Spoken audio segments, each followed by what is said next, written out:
ನಮಸ್ಕಾರ. ವನಜಾ ಮಲೆನಾಡು ಬಂದಾಯಿತು, ಹೊಸ ವಿಡಿಯೋ ತಂದಾಯಿತು. ಬನ್ನಿ ಇವತ್ತು ಆಸೆ ಸೀರಿಯಲ್ಲು ಹೇಗೆ ಮೂವ್ ಆಗ್ತಿದೆ, ಏನು ಸ್ಟೋರಿ ನೋಡೋಣಂತೆ. ಅದಕ್ಕಿಂತ ಮುಂಚೆ ನನ್ನ ವಿಡಿಯೋಕ್ಕೆ ಸಬ್ಸ್ಕ್ರೈಬ್ ಮಾಡ್ಕೊಂಡಿಲ್ಲ ಅಂದರೆ ದಯವಿಟ್ಟು ಸಬ್ಸ್ಕ್ರೈಬ್ ಮಾಡ್ಕೊಳ್ಳಿ, ಹಾಗೆ ಒಂದು ಲೈಕ್ ಕೊಡಿ. ಇವತ್ತು ಜಡ್ಜು ಅಂದರೆ ಕೋರ್ಟು ಹಿಯರಿಂಗ್ ಇದೆ, ಅಲ್ಲಿ ಹೋಗಿದ್ದಾರೆ. ಮನೆಯವರೆಲ್ಲರೂ ಹೋಗಿದ್ದಾರೆ, ಅವ್ರ ಮನೆಯವರು ಒಬ್ಬರು ಉಳ್ಕೊಂಡಿಲ್ಲ. ಸೂರ್ಯ, ಮೀನಾ, ಶಾಂತಿ, ಮನೋಜು ಮತ್ತು ರವಿ, ಐಶ್ವರ್ಯ ಎಲ್ಲರೂ ಹೋಗಿದ್ದಾರೆ. ಎಲ್ಲರೂ ಹೋಗಿ ಅಲ್ಲಿ ಮುಂದೆ ಕೂತಿದ್ದಾರೆ. ಮತ್ತು ಆ ಕಡೆಯಿಂದನೂ ರೋಹಿಣಿ ಬಂದಿದ್ದಾಳೆ, ಈ ಕಡೆಯಿಂದನೂ ಸೂರ್ಯ ಕಡೆಯಿಂದ ಪೂಜನ್ ಗಂಡ ಎಲ್ಲ ಬಂದಿದ್ದಾರೆ. ಹೆಂಗ್ ಸ್ವಾಮಿ ನಾವು ಲಾಯರು ಕೂಡ ಬಂದಿದ್ದಾರೆ. ಎಲ್ಲರೂ ಬಂದು ಕೂತು ಇನ್ನೇನು ಕೋರ್ಟು ಸ್ಟಾರ್ಟ್ ಆಗಬೇಕು. ಆವಾಗ ಜಡ್ಜು ಕರೀತಾರೆ.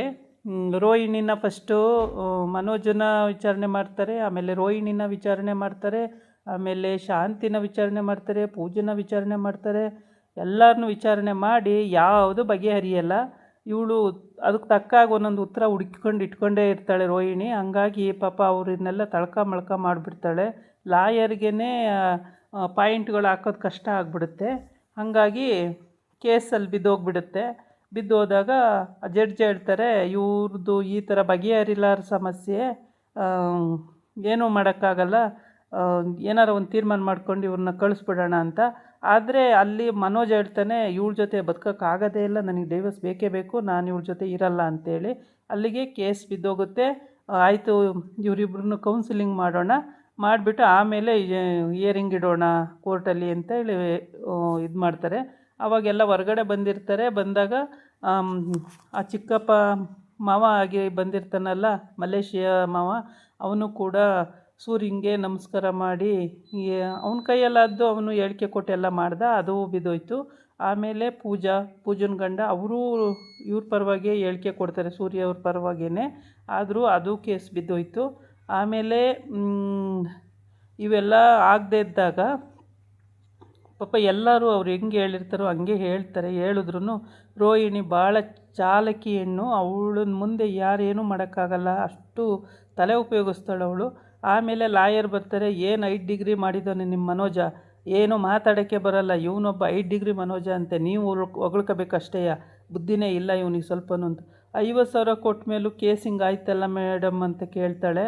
ಅದಕ್ಕೆ 50,000 ಅಲ್ಲ, ಇನ್ನೂ ಕೊಡಬೇಕಾಗುತ್ತೆ ನೀವು, ಈ ಕೇಸನ್ನು ತಗೊಂಡಿರೋದೇ ನನ್ನ ತಪ್ಪು, ಈ ಕೇಸ್ ಏನೇನೂ ಇಲ್ಲ, ಈ ಥರ ಸಾಕ್ಷಿಗಳಿಲ್ದಲೆ ಈ ಥರ ವಾದ ಮಾಡೋದು ಎಷ್ಟು ಕಷ್ಟ ಅಂತ ನಿಮಗೇನು ಗೊತ್ತು, 5 ಡಿಗ್ರಿ ಮಾಡೋನಂತೆ 5 ಡಿಗ್ರಿ ಅಂದ್ಕೊಂಡು ಬೈಕೊಂಡು ಅವಳು ಹೊರಟೋಗ್ತಾಳೆ.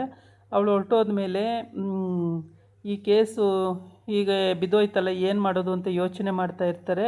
ಆವಾಗ ಏನು ಮಾಡಬೇಕು ಅಂತ ಗೊತ್ತಿಲ್ಲ. ಆಮೇಲೆ ಇಲ್ಲಿ ರೋಹಿಣಿ ಮತ್ತೆ ಆ ಕಡೆಯಿಂದ ಬರುವಾಗ ರೋಹಿಣಿ ಎಂಟ್ರಿ ಆಗ್ತಾಳೆ. ಇವರಿನ್ನೂ ಇಲ್ಲೇ ನಿಂತಿರ್ತಾರೆ ಎಲ್ಲರೂ, ಸೂರ್ಯ, ಮೀನಾ, ಐಶ್ವರ್ಯ, ಶಾಂತಿ, ಮನೋಜ, ರವಿ ಎಲ್ಲರೂ ನಿಂತಿರ್ತಾರೆ. ಅಷ್ಟೊತ್ತಿ ರೋಹಿಣಿ ಎಂಟ್ರಿ ಕೊಟ್ಬಿಟ್ಟು, ಮನೋಜ್ ಇವಾಗಾದ್ರೂ ನನ್ನ ಒಪ್ಕೊಳ್ಳಿ ಅಂತ ಅತ್ತೆ ಕೇಳ್ತಾಳೆ. ನನ್ನ ಜೀವನ ಇರೋವರೆಗೂ ಇವನ ಜೊತೆ ಸಂಸಾರ ಮಾಡೋಕ್ಕೆ ನಿನ್ನ ಬಿಡಲ್ಲ, ನೀನು ಇಂಥವಳು ಸರಿ ಇಲ್ಲ, ನೀನು ಅಂಥವಳು ಅಂತ. ನೋಡೋಣ ಅತ್ತೆ, ನಾನು ಗೆಲ್ತೀನ ನೀವು ಗೆಲ್ತೀರ ಅಂತ ಚಾಲೆಂಜ್ ಮಾಡ್ತಾಳೆ. ಏನಾರ ಆಗೋಗಲಿ, ತಲೆ ಮೇಲೆ ತಲೆ ಬಿದ್ದೋಗಲಿ, ಆದರೆ ನಿನ್ನನ್ನಂತೂ ನಮ್ಮ ಮನೆಗೆ ಸೇರಿಸಲ್ಲ, ನೀನು ಇಷ್ಟು ಮೋಸ್ಗಾತಿ ಅಂತ ನನಗೆ ಗೊತ್ತಿಲ್ಲ ಅಂತ ಬೈತಾಳೆ. ಬೈದು, ನೀನು ಇಂಥ ತಾಟ್ಗಿತ್ತಿ, ನೀನು ಇಂಥ ಮೋಸ್ಗಾತಿ, ನಿನ್ನಂಥವಳನ್ನ ನನ್ನ ಮನೋಜ ಮದುವೆ ಮಾಡ್ಕೊಬಂದವನಲ್ಲ, ಅವನಿಗೇನು ಹೇಳಬೇಕು, ಹಂಗೆ ಹಿಂಗೆ ಅಂತೆಲ್ಲ ಬೈತಾಳೆ. ನಮ್ಮ ಮನೋಜು ಒಳ್ಳೆಯವರೇನೆ, ನಿಮ್ಮಿಂದನೇ ಇವೆಲ್ಲ ಆಗೋದು, ನೀವೆಲ್ಲಿ ಸಂಸಾರ ಮಾಡೋಕ್ಕೆ ಬಿಡ್ತೀರಾ ಅತ್ತೆ ಅಂತ. ಸುಮ್ಮನೆ ಮುಚ್ಚೆ ಬಾಯಿ, ಏನೇ ಮಾತಾಡ್ತೀಯ ನೀನು, ನಿನ್ನಿಂದನೇ ಕಣೆ ನನ್ನ ಮನೆ ಹಾಳಾಗೋಯ್ತು, ನನ್ನ ಮಗನ ಜೀವನ ಹಾಳಾಗೋಯ್ತು, ಹಾಗೆ ಹಿಂಗೆ ಅಂತೆಲ್ಲ ಬೈತಾಳೆ. ಅಲ್ಲಿ ಐಶ್ವರ್ಯ ನೋಡ್ತಾ ಇರ್ತಾಳೆ, ಕಕ್ಕ ಬಿಕ್ಕಿಯಾಗಿ ಒಂದೇ ಕಡೆ ನೋಡ್ತಾ ಇರ್ತಾಳೆ. ಅವಳಿಗೂ ಏನೂ ಅರ್ಥ ಆಗ್ತಾ ಇರಲ್ಲ ಪಾಪ. ರವಿನೂ ಅವಳು ತುಂಬ ದೂರನೇ ಇದ್ದಾರೆ, ಇನ್ನೂ ಸರಿಯಾಗಿಲ್ಲ. ರವಿ ಇನ್ನೊಂದು ಹುಡುಗಿ ಜೊತೆ ಇದ್ದಾನೆ ಅನ್ನೋ ಒಂದು ಕಾರಣ ಇಟ್ಕೊಂಡು ಇವಳು ದೂರ ಆಗಿಬಿಟ್ಟಿದ್ದಾಳೆ. ಈಗ ರವಿನ ಸರಿ ಮಾಡ್ಕೊಂಡು ಇವಳು ಬರಬೇಕು ಈ ಕಡೆಗೆ ಮನೆಗೆ, ಇನ್ನೂ ಬಂದಿಲ್ಲ. ಮುಂದಿನ ಎಪಿಸೋಡಲ್ಲಿ ಬರ್ಬೋದು ಅನಿಸುತ್ತೆ. ಓಕೆ, ರೋಹಿಣಿಗೆ ಅಂತೂ ಮನೋಜ್ ಸಿಗಲ್ಲ ಅಂಥೇಳಿ ಶಪಥ ಮಾಡಿದ್ದಾಳೆ ಶಾಂತಿ. ಅದು ಸಿಗುತ್ತೋ ಇಲ್ವೋ ಅಂತ ಆಮೇಲೆ ನೋಡಬೇಕಾಗತ್ತೆ. ಮೀನಾ, ಸೂರ್ಯ ಇವ್ರು ಏನು ಮಾಡೋ ಸ್ಟೇಜಲ್ಲಿಲ್ಲ. ಯಾಕೆ ಅಂದರೆ ಎಲ್ಲ ಸಾಕ್ಷಿಗಳು ಬಿದ್ದೋಗಾಯಿತು, ಇನ್ನೇನು ಮಾಡೋಕ್ಕಾಗಲ್ಲ. ಇಬ್ಬರನ್ನೂ ಇವಾಗ ಕೌನ್ಸಿಲಿಂಗ್ ಕೂರಿಸಿ ಮಾತಾಡಿಸಿ ಅವ್ರದ್ದು ಮೈಂಡ್ ಸೆಟ್ ಹೇಗಿದೆ ತಿಳ್ಕೊಂಡು ಆಬ್ವಿಯಸ್ಲಿ ಆಮೇಲೆ ತೀರ್ಮಾನ ಮಾಡೋದು ಅಂತ ಆಯಿತು. ಈಗ ಎಲ್ಲರನ್ನೂ ಬಿಟ್ಟು ಮನೆಗೆ ಹೋಗ್ತಾರೆ. ಮನೆಗೆ ಹೋದರೆ ಅಲ್ಲಿ ರಂಗನಾಥ್ ಏನಾಯಿತು ಅಂತ ಕೇಳ್ತಾನೆ. ಹಿಂಗಾಯಿತು ಅಂದಾಗ ಮನೋಜಂಗೆ ನಿನ್ನ ಹೊಡಿಯೋಕ್ಕೆ ಹೋಗ್ತಾನೆ, ನಿನ್ನಿಂದನೇ ಇವೆಲ್ಲ ಆಗೋದು ಅಂತೇಳಿ. ನಾನು 5 ಡಿಗ್ರಿ ಮನೋಜ, ನಾನೇನು ಮಾಡಿದ್ದೀನಿ, ಅಪ್ಪ ನೋಡು ಮಮ್ಮಿ ನನ್ನ ಹೊಡಿಯೋಕ್ಕೆ ಬರ್ತಾರೆ ಅಂದರೆ ಮುಚ್ಚ ಬಾಯಿ ಸಾಕು ಅಂತ. ಆಮೇಲೆ ಅವನಿಗೆ ಯಾಕೋ ದುಡ್ಡು ಕೊಟ್ಟೆ ಅಂತ ಕೇಳ್ತಾರೆ.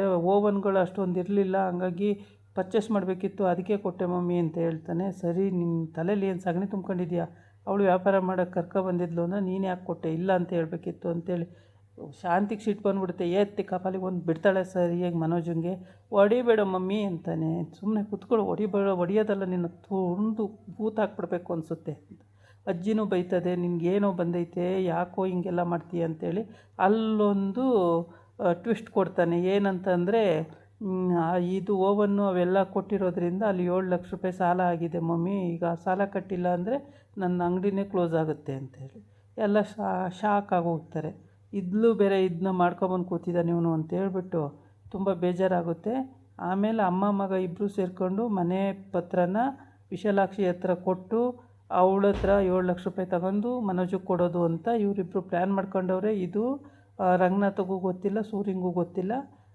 ಏನಕ್ಕೆ ಅಂತ ಕೇಳಿದ್ರೆ ಬೇರೆ ಏನೋ ಕಾರಣ ಹೇಳ್ತಾರೆ.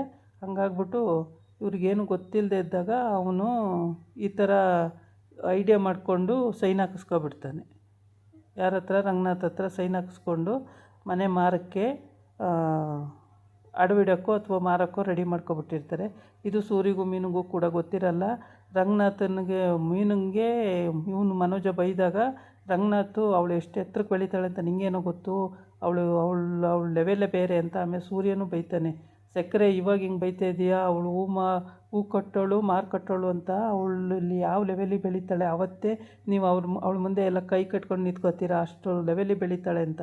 ಆಮೇಲೆ ರಂಗನಾಥ ಹೋಗ್ಬಿಟ್ಟು ಆಶೀರ್ವಾದ ಮಾಡಿ, ಮಗಳೇ ನೀನೇನು ಯೋಚನೆ ಮಾಡಬೇಡ, ನೀನು ಎಲ್ಲರಿಗಿಂತ ಎತ್ತರವಾಗಿ ಬೆಳಿತೀಯ, ನೀನು ಏನಕ್ಕೂ ಯೋಚನೆ ಮಾಡಬೇಡ, ನೀನು ಹೂ ಕಟ್ಟಿನೇ ನೀನು ಬದುಕು ಬಂಗಾರ ಆಗುತ್ತೆ, ಎಲ್ಲರಿಗಿಂತ ಎಲ್ಲರೂ ನಿನ್ನ ಹಿಂದೆ ಬರಬೇಕು, ಆ ಥರ ನೀನು ಬೆಳಿತೀಯ ಮಗಳೇ, ನೀನು ಏನು ಚಿಂತೆ ಮಾಡಬೇಡ ಅಂತೇಳಿ ಆಶೀರ್ವಾದ ಮಾಡ್ತಾನೆ.